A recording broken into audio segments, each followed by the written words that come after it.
They say it was an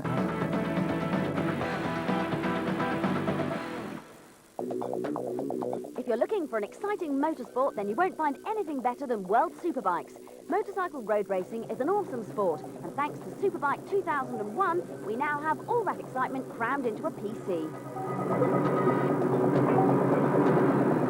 The graphics in this game are astonishing. The level of detail is unlike anything we've encountered before and creates a superb racing atmosphere from the moment the lights go green. The riding viewpoint gives you a realistic feeling when leaning into turns and makes the handling of the game unique, although it's the small features that really set the game apart, such as the reaction of the bike suspension when you brake hard. The rider's animation when they move around on their bikes is also incredible to watch. Even when you're braving wet weather, you'll notice small rain spots and splashes in front of you.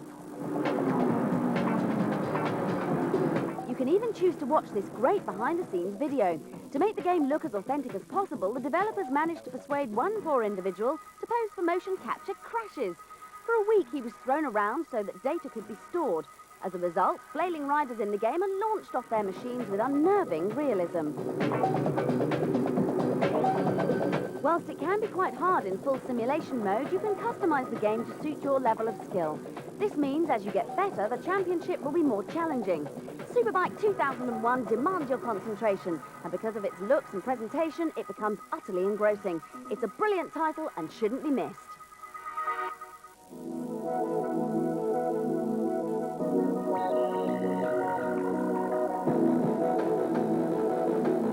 He's designed some explosive games, brought a dinosaur hunter into our homes, and bears an uncanny resemblance to his own creation. But who is he, and what games does he consider to be the best ever? Hi, my name is David Dinspear. I'm the creator of Turok 2 and Turok Dinosaur Hunter. My 5 favorite games of all time are: number 5, Tempest 2000 for the Atari Jaguar. It was a brilliant remake of one of my all-time favorite classic arcade games. It was wonderful, the music was fantastic, and it really was the first time I've ever seen a retro game done that well. Number 4 would be Metal Gear Solid. Metal Gear Solid was just a brilliant achievement. Technically, it was fabulous. The storyline was great. The voice talent was great. And just the tension involved in playing that game was fantastic. The mission-based and stealth elements of it were outstanding. Gran Turismo is number 3. Gran Turismo is the best racing game I've ever played. I owned 2 of the cars that are in that game, and it's just spot on. I've never played a more realistic racing game in my life, and I've yet to beat that thing, sadly. Number 2 would be Mario 64. Mario 64, to me, was a brilliant and very, very important game. It's probably the most important game that's been developed in the last 5 years because it really did, for the first time in history, break a mold. There's been games that have been just as good, but none of them have been as important as Mario 64. And my all-time favorite game is The Legend of Zelda Ocarina of Time on the Nintendo 64. Ever since the last Zelda game, I've been waiting and waiting and waiting for this game. And when it came out, I was just absolutely awestruck. Beautiful game. It's fantastic. Well, who would have thought that the creator of such brutal epics would have a soft spot for pixies and fairies? Don't worry, Dave, your secret's safe with us.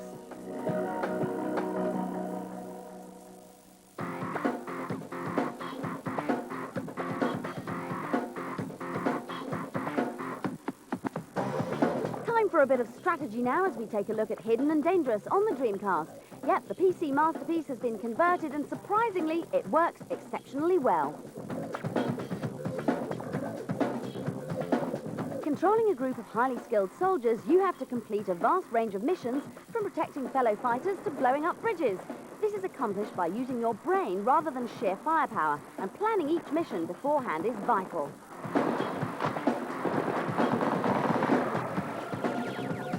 Whilst the graphics look superb, the game's best feature is its hugely absorbing gameplay.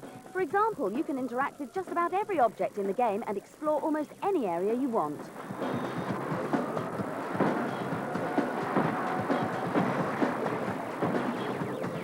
Hidden and Dangerous isn't perfect, and the learning curve is certainly steep. But if you're after a stealthy and involving strategy game, there's simply nothing better on the Dreamcast.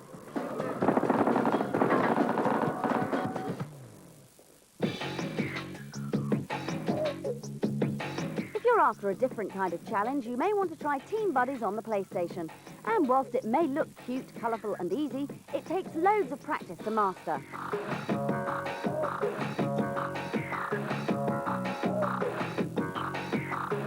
The basic idea is simple. Collect boxes, put them on a special square pad, and hey presto, a weapon will appear. Then use these weapons to defeat your enemies. However, after you've figured that out, things start to get a bit tricky.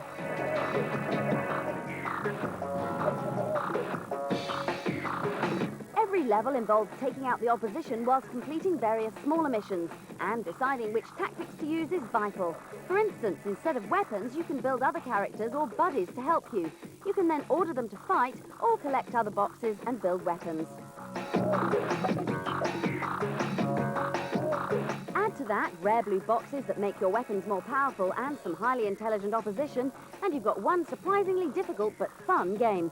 It may not look inventive, but Team Buddies is one of the most original titles we've played in ages.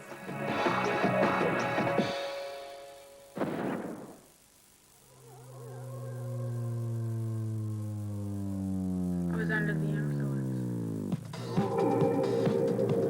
Time to revisit a cool classic now, and if you fancy a couple of cheats for Wipeout 3 Special Edition, grab yourself a pen, because here they come.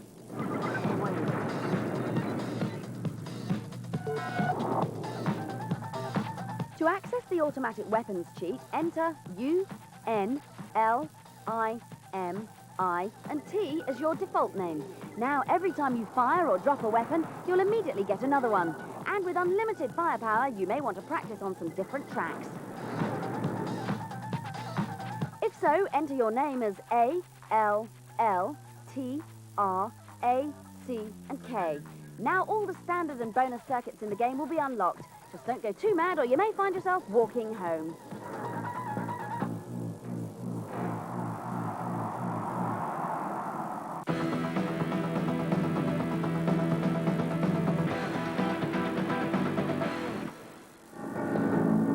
In 1998, a new video game took the world by storm. It was a game of stealth. It was a game of cunning. It was a game like no other. Its name was Metal Gear Solid, and now, 2 years later, its creator, Hideo Kojima, is set to astound us all over again with its sequel, Metal Gear Solid 2: Sons of Liberty, on PlayStation 2. What I wanted to do on PlayStation 2 is create a real-looking three-dimensional world where you can interact with everything. To do that, we had to create objects that you can move or break. We wanted to make everything as realistic as possible.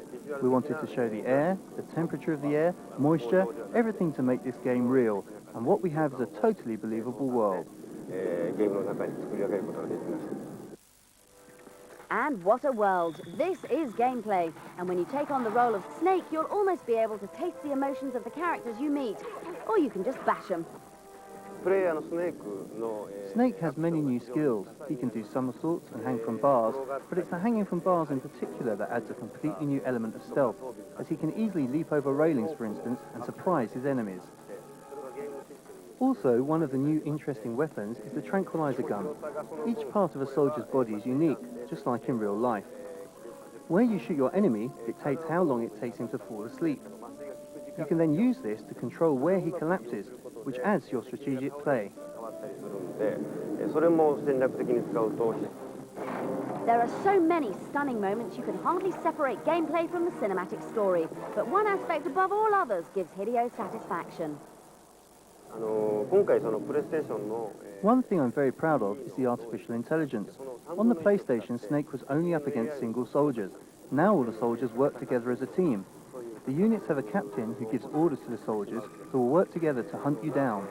They also fight differently depending on what weapon Snake is holding in his hand. A great example of this is when you come up against a group of grunts. They know you're armed with a pistol, so they've picked up bulletproof shields to protect themselves. PlayStation 2's new analog controller is also very important for the game. All Snake's actions use it, so when you push up quickly, he'll crawl quickly. Push up slowly and he'll crawl slowly. It's the same when you want to look around the corner. You can do it slowly or just have a quick peek. This really adds to the tension. This works with weapons too.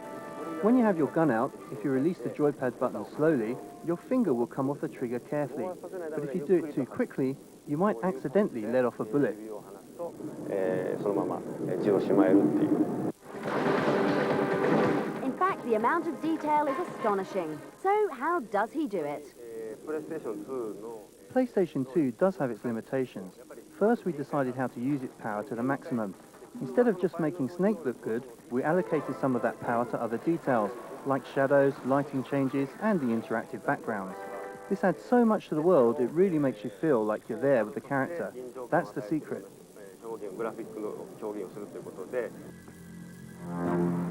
And it's a secret that's paid off. Watch out for Metal Gear Solid 2 because it's going to be a masterpiece.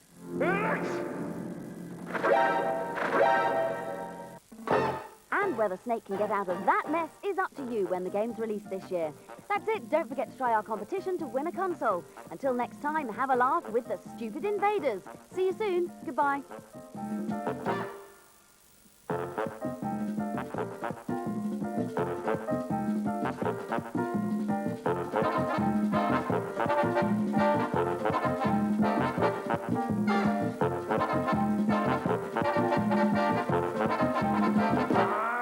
Todo bien, mira mi linda, todo bien, mi sabrosita, todo bien, bien aquí quiero que mires, todo bien, mira mi linda, todo bien, mi sabrosita, todo bien, bien aquí, it's okay, todo bien, mira mi linda, todo bien, mi sabrosita, todo bien, bien aquí quiero que mires, todo bien, mira mi linda, todo bien, mi sabrosita, todo bien, bien aquí, it's okay.